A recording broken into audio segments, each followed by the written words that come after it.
As it stands, they're really lacking damage against a relatively tanky team. I mean, who's going to kill Alistair? Who's going to kill Alfari? These are questions which I don't think there's a particularly good answer for, and that could be very bad for FM.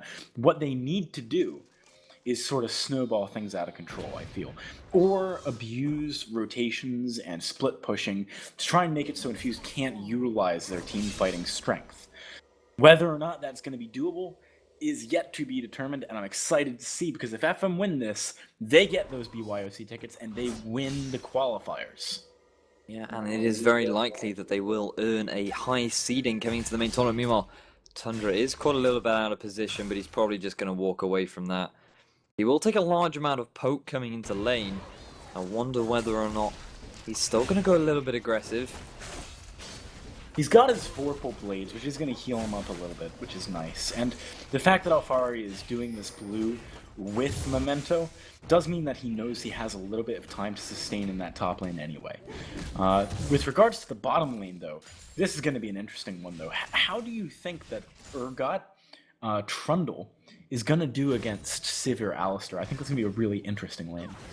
I haven't got a clue. I've always considered Trundle to have a fairly weak laning phase, which is why you don't see him picked into absolutely anything. However, I can only imagine that Wisdom really likes this matchup. He must like the Trundle into the Alistair matchup, and you can see the moment he gets level 2, he gets that joyous, the joyous Pillar of Thundum.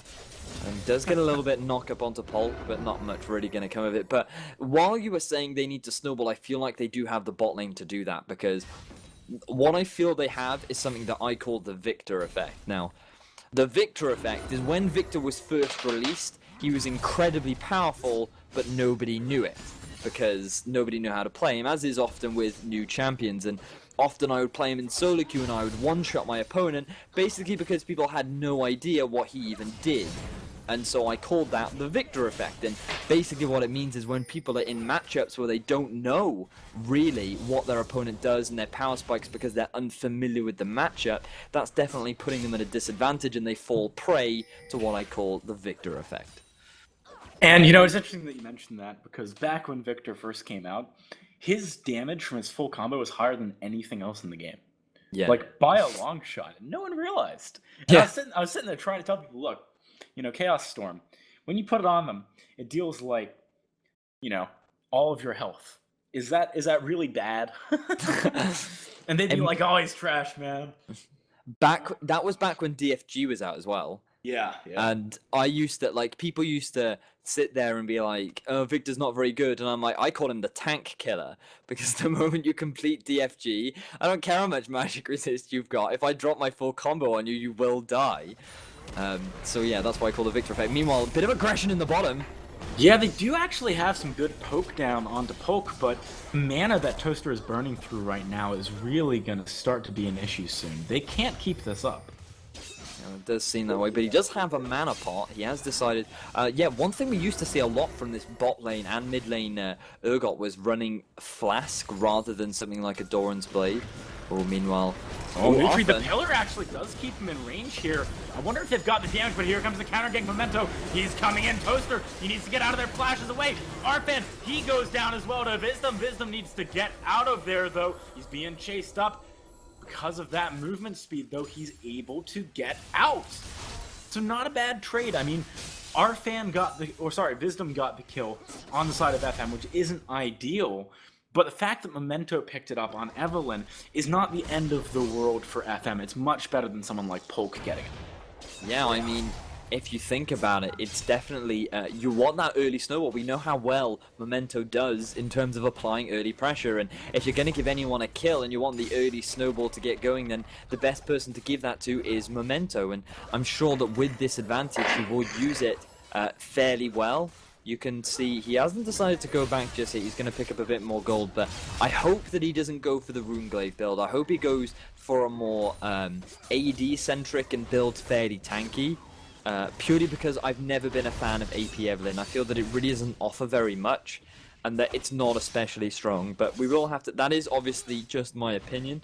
Perhaps Memento, who is slightly more familiar with the jungle, will disagree with me, so I'll have to see whether or not he decides to go AD. But as you rightly said, the kill did go over to Wisdom, which isn't the best thing in the bottom lane, but at least they were able to pick up a return kill. I mean, the thing here, and I think, you know, you're right, sometimes an experienced jungler might want to go AP for a certain reason. This game, I think it would be a bad decision, because there's already a lack of damage on the side of FM. Why not make it even harder to kill you? You still put out respectable damage with a tankier AD build, so going AP seems like it's just enabling FM's lineup to be more effective. Yeah, that is definitely an important thing to take into consideration. It does look like he's going to go for the Runeglaive build though, which is a little bit disappointing, and it does mean that if he's the one that's going to be looking to engage these fights, then he's just going to drop very quickly, because as you rightly say, while FM might not have a massive amount of damage, they do have a lot of crowd control, and no matter what, if you lock a target up for long enough and you have the right targets hit him, they're still going to die. Yep, absolutely. Tundra actually canceling the back of Alphari there, prioritizing it so much that he took a hefty amount of damage in the trade. I wonder why he's focusing so much on that, or do you think maybe FM are afraid of Alphari ganking bot lane? There is that potential, but I feel like Tundra just wants to be a nuisance. What I think is he doesn't, where the current lane is, he doesn't want to go back just yet. But yeah, now a bit of a questionable decision making. Oh, meanwhile in the bottom.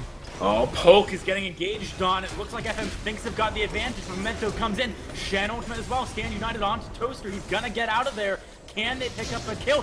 Great flash taunt onto Memento. Tundra grabs that kill, but goes down in return. Now Alphari, he's teleporting down as well, but Wisdom is very high health. We've got the shield onto Toaster. Alphari's out of mana. He is gonna go down if he's not careful. Has to flash out of there. The Seeking Missile, not enough, and on the hunt. Gets popped just to get Infused out of there. So some seriously close fights going down on the bot lane. And while all that is going on, you can see ultimates being popped around the mid lane. Zivis had to use his cleanse. Oh, but unfortunately nothing gets picked up in the middle lane. But all that action in the bottom lane, nice counter gank coming out from Nutri. But again, it's very much, you know, FM just doing their best to pick. Well, actually, no. I retract my previous statement. It was definitely a proactive play coming out from FM. That ultimate from Tundra was incredibly beneficial, and a very nice flash taunt picks himself up a kill, but on the return they do hand a kill over to Polk. And if you're going to give anyone the kills, that's not who you want to be giving them to, because as we've already mentioned, the build that Polk is going to be heading towards will eventually outscale that of Toaster. So we'll have to see whether or not Polk can use this now to his advantage, and slowly that tier is stacking up for Toaster, and the sooner he gets that done, the better they can scale into this very strong mid game that they do in fact have in the form of Orianna and Toaster, and sorry, Urgot, that's the word I was looking for. Alright, well, we are having some lag issues on FM's side. They've mentioned it a few times now. Hopefully, like last time, this will be a relatively short pause. But let's take a look at some of the other items that are going on at the moment, because, you know, we've talked about the fact that we're going to have a Runeglaive on Memento, and the fact that we kind of disagree with it, but, you know, maybe it'll pan out. He's certainly being aggressive early, which is what you want to do if you're going to go that build. Now, looking at some of the other lanes, are there any interesting builds going on here? I think the fact that we're seeing a very early Spectre's Cowl picked up by Tundra, it looks like he's maybe going for a Spirit's Visage, which is kind of an interesting pick. There is a lot of magic damage on the side of Infused. Yeah, there definitely is. You can see the magic damage coming out of 4 of the 5 members, and he's mainly building it for the laning phase, because when 2 tanks go up in the top lane, one's really not going to have a massive advantage over the other, so it's going to be a very farm-orientated lane. Meanwhile, as I say that, we do see Nutri heading around for a bit of a flank. I wonder whether or not he's going to try and pick anything up, but it doesn't look like that is the case. So back to farming in the top lane for both top laners.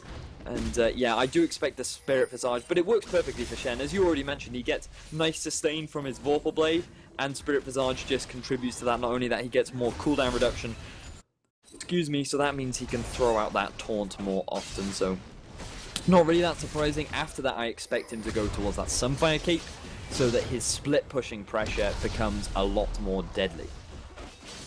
Yeah, I would agree with that, and I think split pushing is something he's going to be focused on quite a lot this game, given the lack of straight-up fight potential that FM are going to have, especially as the game moves later and later on.